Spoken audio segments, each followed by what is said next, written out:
Okay, so last time we were looking at argument basics, which are the brains of philosophy. As I mentioned, in Western philosophy, thanks to our good dead friend the Greeks, it's all about argumentation. You can argue everything. If you wonder why, like, so much argumentation in philosophy and so much argumentation in law, in large part you can blame the Greeks, because they love to drink, they love to argue, and drink and argue and argue and drink. So we looked at last time the notion of an argument, and we saw an argument is something you build out of claims, statements that can be true or false. And there's two particular types. The premises that serve as, well, what do premises do? Like if someone's looking for a job as a premise, what would they be doing at the premise factory or premise office? Yeah, serving as evidence or reasons. And of course, in the conclusion, of which it can be one, the conclusion is what? It's the, yeah, it's what you're trying, the thing you're making that you're trying to prove. So you get the point you're trying to make, trying to establish is true, the conclusion, of which it can be one and only one, and then you provide evidence to back that up. And then we saw there were two basic flavors of arguments: inductive, which deal in probability, and deductive, that deals in certainty. And of course, the fallacy is the bad logic. Now, in everyday life, people often use the term fallacy when they mean factual error, just being wrong about the facts. But strictly speaking, fallacy means bad logic. It's an error or mistake in reasoning. And the reason why that's an important distinction, because there are two ways arguments can go good and two ways in which they can go bad. So when you're assessing arguments, whether you're building them yourself and saying, is this good, or looking at someone else's and saying, is that good, there are two general questions. One is the reasoning, is the logic good, bad, or ugly? Secondly, the question is, are the premises true, or at least plausible? If the answer to both questions is yes, you got a good argument. If the answer to both is no, you've got a really bad argument. Now you can, of course, have mixed answers. Good reasoning, bad content; bad reasoning, good content. Now to illustrate how this works, I'll use an analogy. Now, you can think of assessing arguments as similar to assessing a meal. How so? Well, if you're cooking, there's broadly, very broadly speaking, two ways things can make the outcome go bad. One is in how you put stuff together in the cooking part. For example, think about trying to make like cake. Pretty simple. Especially if you use like the box mix. Now typically what you have to do is you put it in the mix, then you put like some milk or water, maybe some eggs and butter if it's kind of complicated, and then cook it. Now if someone doesn't follow the directions right, if they just like take the pan, pour in the mix, put 2 uncracked eggs on top of it, and then slide it in the oven at like 600 degrees for 3 hours, they're not going to get cake. They're probably going to get some sort of fire. And so one way to have like bad cake is just put the ingredients together wrong. Just bad, don't cook it long enough, cook it too long, wrong temperature, wrong combination. So that'd be like cooking badly. So reasoning part is how you put the argument together. So if an argument is put together well, that's good. If it's put together badly, it's bad. And kind of think of the cake analogy. When you're making cake, how you put the parts together matters. And similarly for more complicated foods, how you assemble the stuff matters. Because if it's put at wrong temperature, wrong amount of time, and sometimes even the order of ingredients, the way you put them in, can matter. I mean, normally you wouldn't think so until you ruin a meal. Second question to ask with a meal is, in terms of being good or bad, is the quality of the ingredients, what's going in there. So if someone's trying to make like cake, and the flour they're using is full of like bugs, and the eggs are, rotten, and the milk is spoiled, then even if they put it together magnificently, they're gonna have like cake with bugs and rotten eggs and bad milk. So it's gonna be bad cake. I mean, it's gonna be well-constructed cake, but it's gonna be bad cake. So when assessing the premises, that's like asking, are the ingredients good? Another analogy could be like furniture. When assessing like a piece of furniture, like if you're building it or assessing it to buy it, again, there are two basic questions. One is, how well put together is it? I mean, think of like someone assembling like IKEA furniture. One way it can go badly is it's put together wrong. It's just, the parts are in the wrong places, and so then when someone tries to set it up, it just collapses. Another way a piece of furniture could go badly is if the materials are, bad. Trying to assemble it out, like trying to build a table out of rotten plywood, bent and rusty nails. Even a person is really good at putting it together, it's gonna be well assembled, rotted plywood, rusty nails. It's still gonna be bad. Now moving away from the analogy to the actual stuff, when assessing the reason, you're asking the question, do the premises logically support the conclusion? Do they connect? Now in some cases this can be tested very objectively. With deductive arguments, you can do truth tables, diagrams, proofs. With deductive arguments, as we'll see, it's a bit more subjective.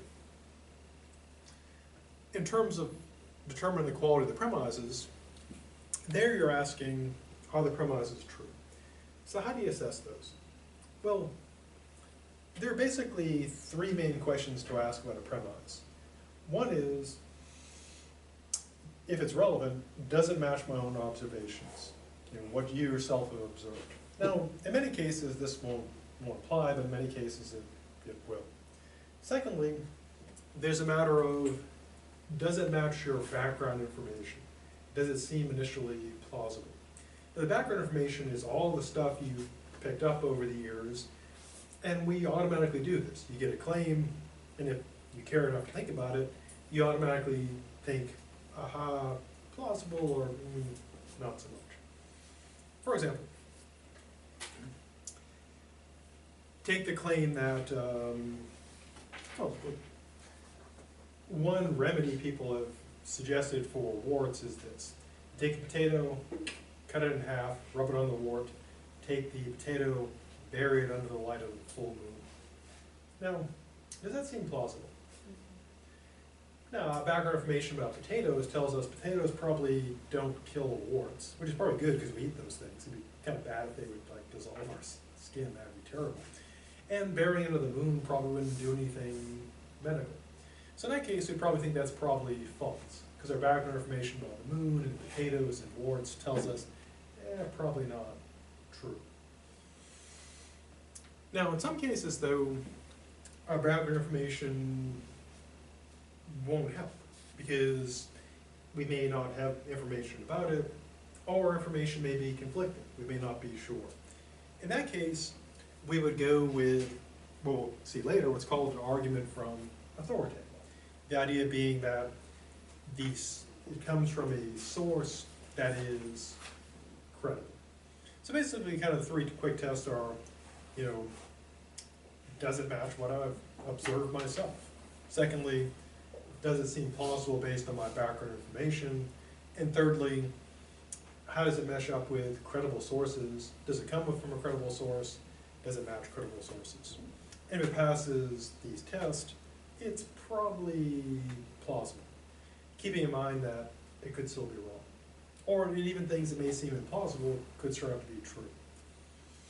So in assessing an argument, two main questions. One is the logic good? If the logic is bad, then fallacy. The second is the evidence correct or not? And so this is why we separate fallacies and factual errors, because this is the part where you tell, is it a fallacy or not? And this is where you ask, is it factually accurate or not? And those standards apply not just in philosophy, but anywhere you have arguments. You can always, and always should ask, is the reasoning good, and is the evidence good or bad? Before pressing on, anything about this, or any more analogies involving bad cake that needs more stuff? And bad cake is especially tragic, because cake should be good, and bad cake is doubly sad. And the deductive argument, you said it was based on what again? Certainty. Inductive arguments promise you probability. It says either I'm deductive or probably going to give you a true conclusion. And deductive arguments promise certainty. They say, give me truth, I guarantee you truth. Which is a pretty good promise. Unless it's a lie. Now, deductive arguments, the definition, of course, hasn't changed. The idea behind a deductive argument is it's an argument, so it's got premises and a conclusion. But what makes deductive arguments deductive is this. What they promise, and they may be a lie, is that if all the premises were true, then the conclusion is guaranteed to be true. So deductive arguments deal or trade in the promise of certainty. And the reason why they can do this, or try to promise it, is because the premises, if it's doing what it's supposed to, support the conclusion absolutely.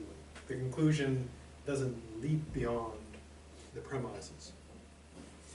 Now, their main use is when you need certainty, when you absolutely have to be certain.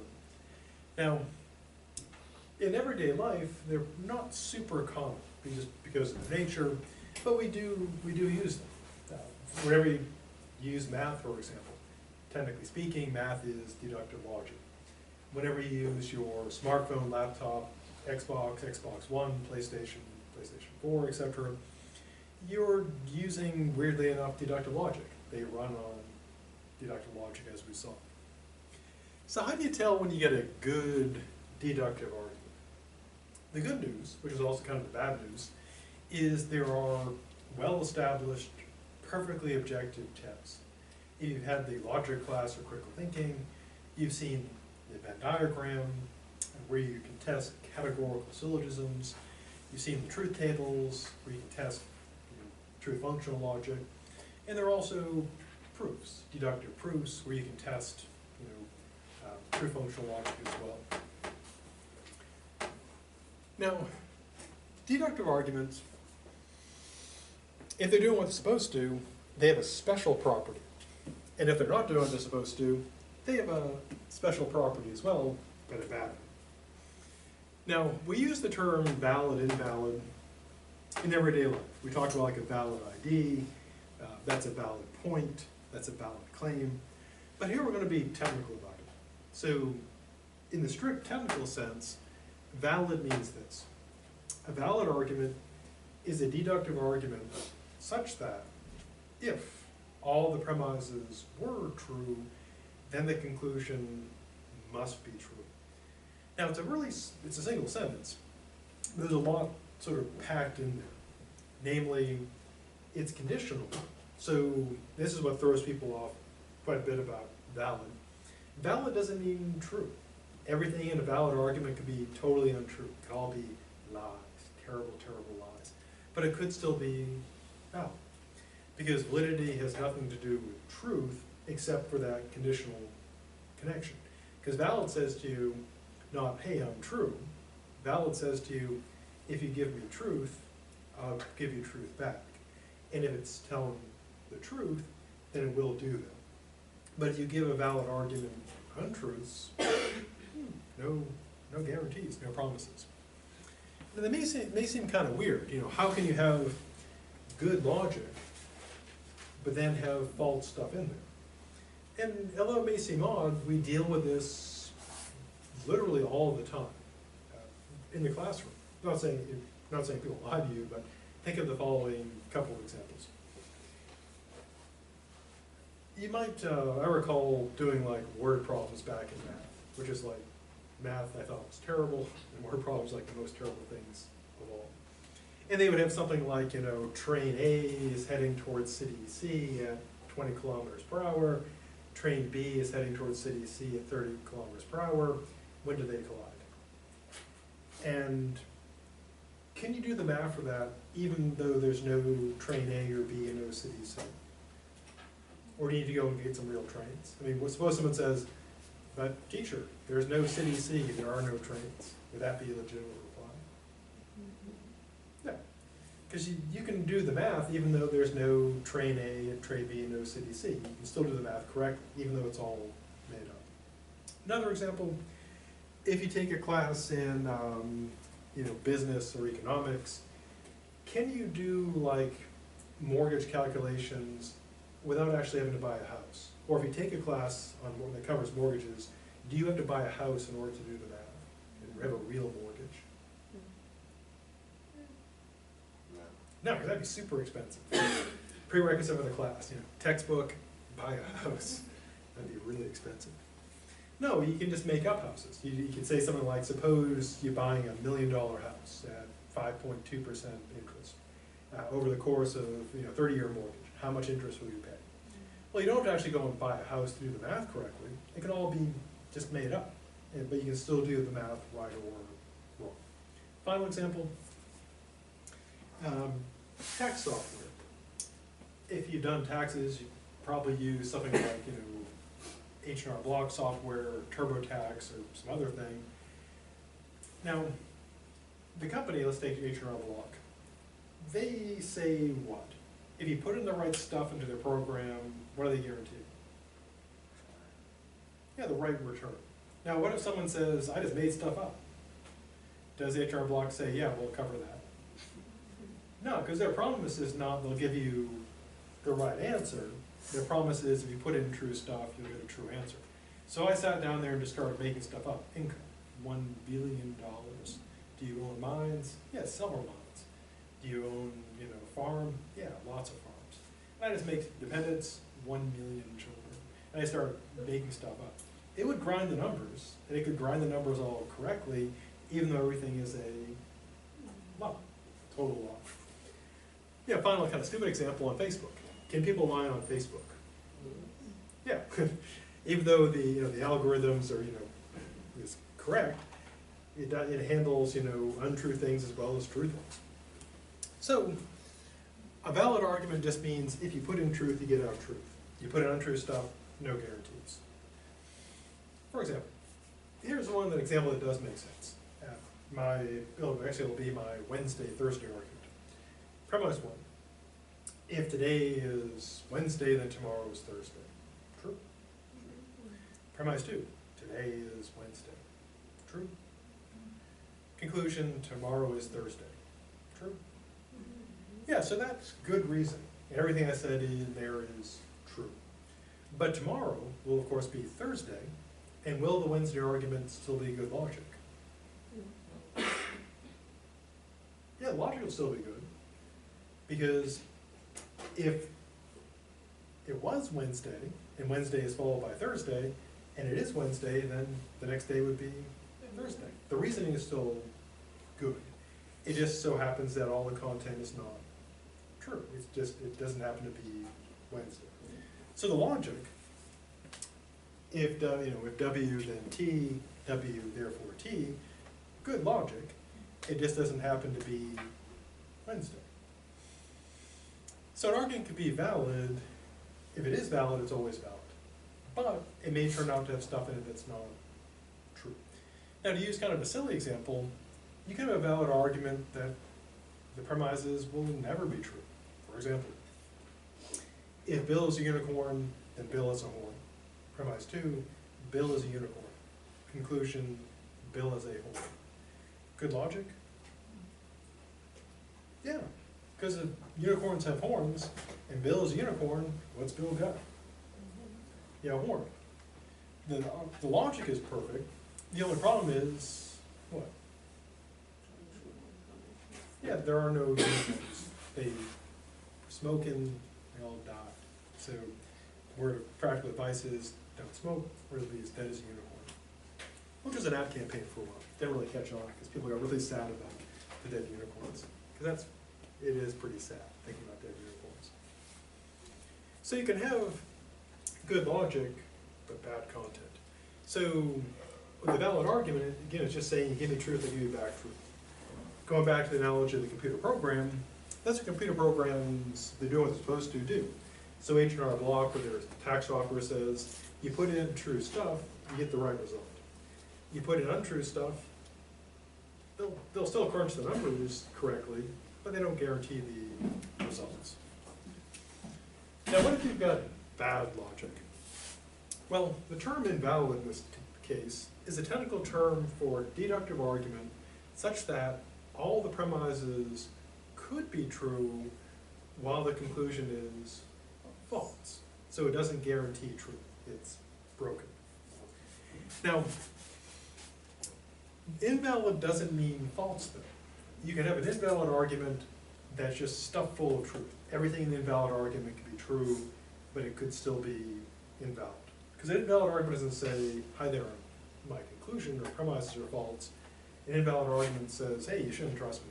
You give me truth, who knows what I'll do with it. You know, I may give you something true, I may not. Can't trust me. For example, my usual example is that Tallahassee example. Premise one, Tallahassee is the capital of Florida, and it's in Florida. Totally true. Tallahassee is located where? Florida. Conclusion, Tallahassee is the capital of Florida. Totally true. Everything I said is true. But is that good logic? Well, one way to test it is use the same pattern, but put in something else. So if Sockchoppy is the capital of Florida, it's in Florida. True. Sockchoppy is located where? Florida. Conclusion, Sockchoppy is the capital. False. So all true premise is false conclusion, so bad logic. So an argument that's supposed to be valid, but doesn't do it, would be invalid.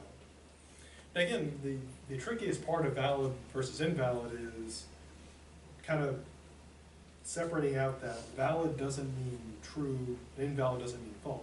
Because you can have valid arguments chock full of false stuff, invalid arguments where everything is true. The only thing you can't have is a valid argument with all true premises and a false conclusion. But all other combinations are possible. So if you know an argument has got all true premises and a true conclusion, could be valid, could be invalid, could be inductive, could be deductive. The only thing you can know for sure, based on knowing the premises being true or false, conclusion being true or false, is this. If you know all the premises are true, and you know the conclusion is false, you know the argument is invalid, because that's the only way that can happen. If you know all the premises are false and the conclusion is false, could be valid, could be invalid. If you know all the premises are true and the conclusion is true, could be valid, could be invalid. If you know there's a mix of true and false premises and a true conclusion or a false conclusion, it could be valid or invalid. Now, before we go into sound unsound, anything about valid / invalid, it needs more stuff. Sound unsound. Now ideally, of course, going back to my cake analogy, what we want is good cake. We want good ingredients put together correctly. So what would be the best cake, argument-wise? Well, the best cake would be a sound argument. And a sound argument is the supreme platinum standard of arguments. If it was, you know, a boarding thing for airlines, it'd be the first thing on the flight.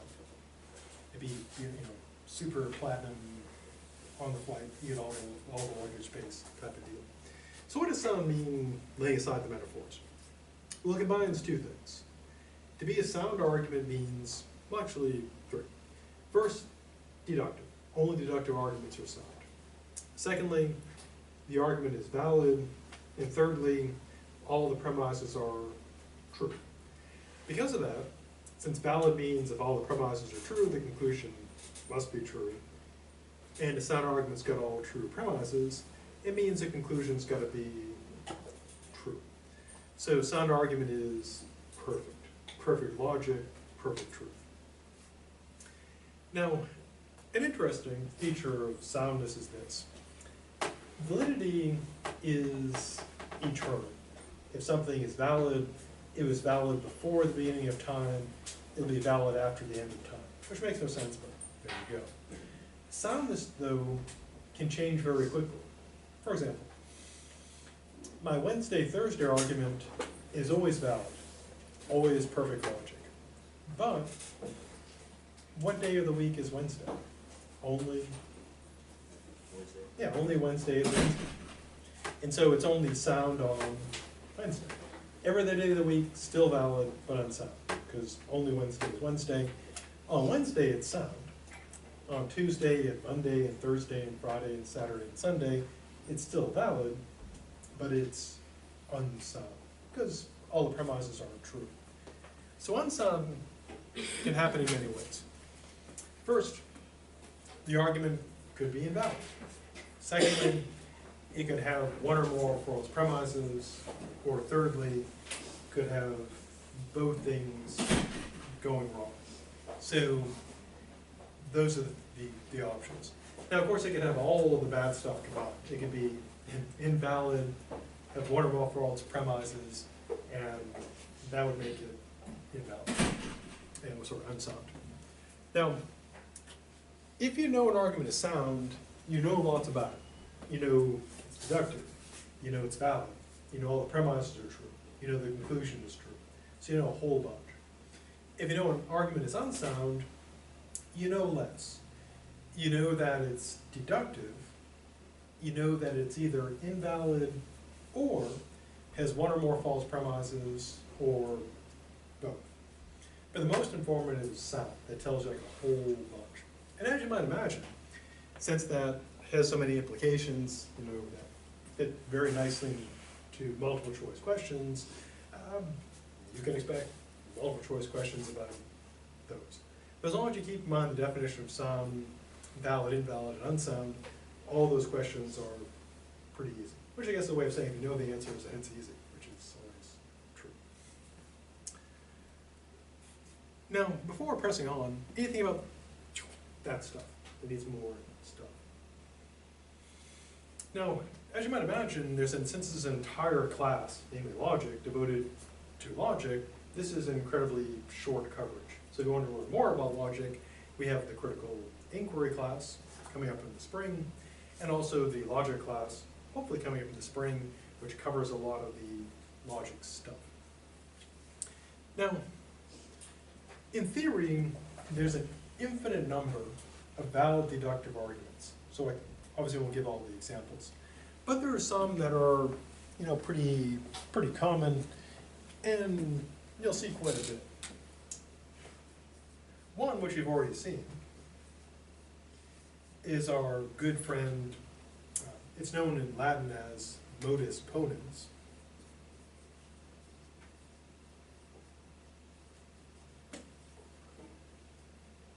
Or the mode of affirming. It's also known by its English name, affirming the antecedent, because this is the antecedent, that's the consequent, there's it being affirmed, and it's the form we saw of my Wednesday argument. You know, if today is Wednesday, tomorrow's Thursday, today's Wednesday, tomorrow's Thursday. And it's valid, and it's always valid. Its close cousin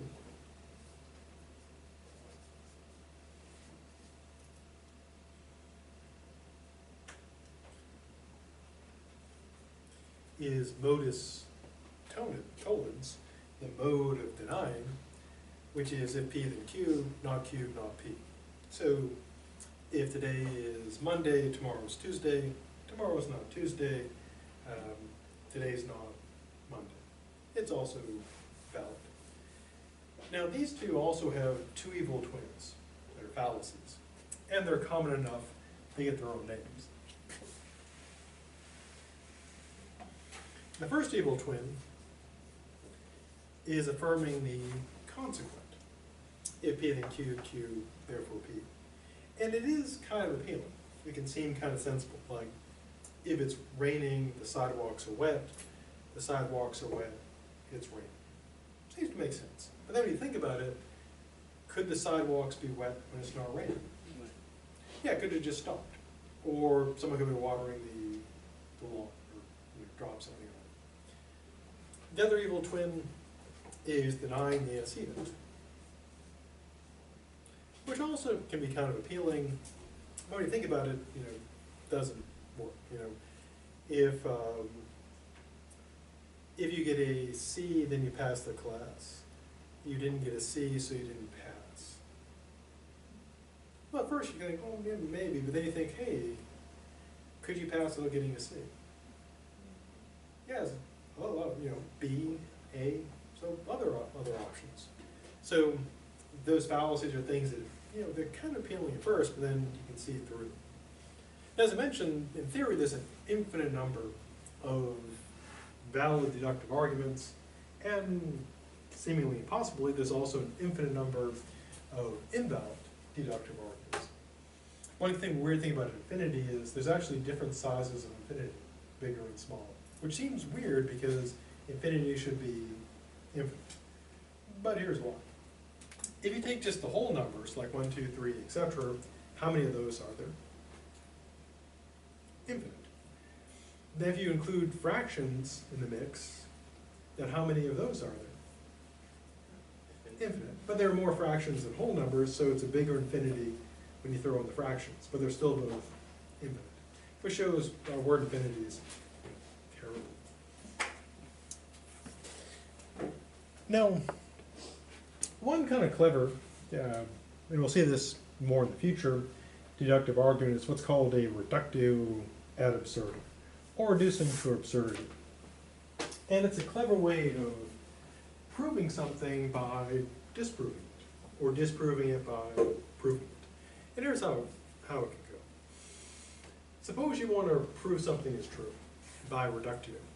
What you would do is you would assume that it's false, and show that assuming it's false leads to an absurdity. So therefore it must be true. And if you want to show something's false, you assume it's true, and show that that leads to an absurdity, and conclude therefore it must be false. We'll see more of this method when we talk about our good dead friend Socrates, because he probably didn't invent it, but he perfected it and weaponized it. Now, one reason why deductive arguments are important, as we'll see when we get to part 3, is that feature known as soundness. Because if you have an argument that's sound, you can be 100% confident in the conclusion. No doubt whatsoever. And so what philosophers have been trying to do, since they figured this out, is come up with sound arguments. Because if you can have something you know is true, and you plug that truth into a valid argument, you get truth. And that gives you another truth to plug into more valid arguments with other truths, and you could generate all of the truths. So in theory, if you had enough truths and valid deductive arguments, you could generate all the true things and know everything with certainty. So one of the eternal projects of philosophy and science is building the perfect arguments, finding a certain truth, plugging it into valid arguments, and generating more truth. And the reason why is, because if you could do that, you would have all the truth with certainty. And we'll look at our good dead friend Descartes, who tried to make that work. And it's still the dream today. Or if you had all the data and all the truth, and today we wouldn't talk about, you know, arguments, we talk about algorithms. And you plugged in all the truths to the perfect algorithms, you would get all the truth. In a way, that's what big data is trying to do today. Build the perfect algorithms, put in the truths to get all the truths. With the goal being, of course, not to understand how reality works, but to sell people more crap and make more money.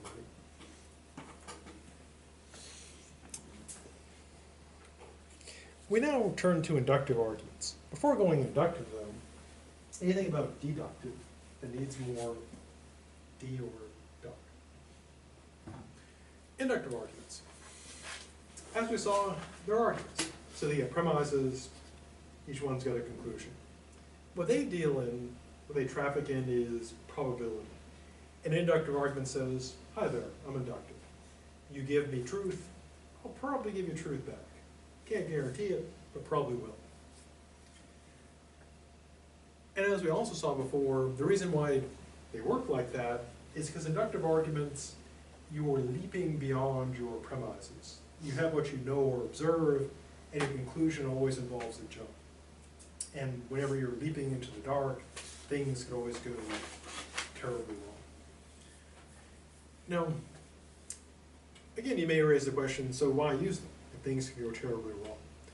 Well, the answer is that life seems to be inductive, that unfortunately can't use deductive logic for everything. Most things work inductively. We don't know. So we use them because, you know, the best game in town. How do you tell when you get a good one or a bad one? Well, with deductive arguments, we have those objective methods, truth tables, diagrams, proofs. With inductive arguments, it's more like assessing, say, Olympic figure skating, where it's not like speed skating where you easily tell. Whoever has the fastest time, they win. With the figure skating, you have like a set of standards, hopefully, and you're trying to judge the quality of the performance. Inductive arguments work kind of the same way. You have a set of standards for each argument, and you're trying to see, does it meet those standards? And like figure skating, while there are hopefully, you know, clear standards, there's a degree of subjectivity. So two people could honestly disagree about assessing an inductive argument. They could both be honest and fair and, you know, wise, and still disagree about how good it is. Which is kind of a downside, because there's no perfectly objective method, and there is room for disagreement. Now, if you get a good one doing what it's supposed to, it's called strong. Meaning that if all the premises were true, the conclusion is probably true. With a weak one, that means that even if all the premises are true, the conclusion is probably not true. Now, validity is strictly binary, strictly bipolar. An argument is either valid or invalid. Can't be both. It's not like a little bit valid. Inductive arguments, though, being strong or weak, it's on a spectrum. There'd be like absolute weakness, which would be like 0 probability, and then absolute strength, which would be like 99.99999. Because if you get up to 100%, you know, true 100% certainty, you'd then be deductive. So they range from strong to weak. And it can also be a judgment call where the argument falls in here. Now, in some cases, we can kind of put definite numbers on how strong an argument is because of the, you know, mathematics of probability. For example, suppose you have a simple argument like this. Premise 1, 80% of humans have brown eyes. Conclusion, the next person through that door will have brown eyes. Now, is that a pretty strong argument? If you were betting, would you bet for or against the conclusion? You bet for, because your chance of being right is 80%, you know, assuming the numbers are right. So in some cases we can put, you know, an actual number. We can say, yeah, that's assuming, you know, the premise is true. We have an 80% chance of being right. And that'd be pretty strong. Now, in addition to kind of judging is it strong or weak, there's also the question of what level is strong. Well, 50% chance of being right, clearly weak. Then the question is, well, how much strength do I need to say it's actually strong? And on one hand, there's no like definitive answer, like it's going to be exactly, you know, X%. On the other hand, there is a definite answer. In the context of, you know, professional polling, for example, or doing the sciences, kind of the gold standard is 95%. If you do the social science stuff, you'll often see them like doing, you know, surveys or, you know, doing like in the sciences controlled experiments, and they'll say they have a confidence level of 95%. which means that 95%, 95 out of 100 of experiments done in this way or surveys done in this way will yield a true result. And that's kind of the gold. We'll see if you take the critical inquiry class, we'll see it then. It's kind of the gold standard. So ideally, if you're doing a survey, you'd want it to be built correctly so that there's a 95% chance you've got it right. But even then, of course, you could still be wrong. Give a couple examples. When Trump won, all the polls, well, almost all the polls were predicting President Hillary. But no. When Andrew Gillum won, pretty much all the polls were predicting Gwen Grant. But no. And now it's DeSantis and Gillum really, they're a statistical dead heat, which means that the margin of error is such that either one of them could be winning the surveys or polls now. Of course, you don't win the surveys, you win the election. It doesn't, if people point out correctly, the polling doesn't, the only polling that matters is the voting polls. Now, so it may turn out that, say, Gillum takes a substantial lead, but then he may lose on election day. Or it may turn out DeSantis, he's ahead in the polls, he's confident, and then he loses. And the reason why is not necessarily the surveys or polling is bad, but because they only give us probability. And so there's a question of, how strong is strong enough? And again, that will depend on the context. Professional polling, or if you're doing research on pharmaceuticals, you'd want a high level of confidence. If you're buying, inexpensive breakfast cereal on sale, and you have some friends who say, oh, the cereal's really good, you should get it, it's on sale. Well, maybe you won't like it because your taste is different from your friends, maybe your friends are wrong. But in that case, you would need to be super certain, because if it's like on sale, it's not that expensive, then it could be worth the gamble. What's the worst thing that happen besides terrible cereal? I guess that's pretty bad. Now, same thing with weak.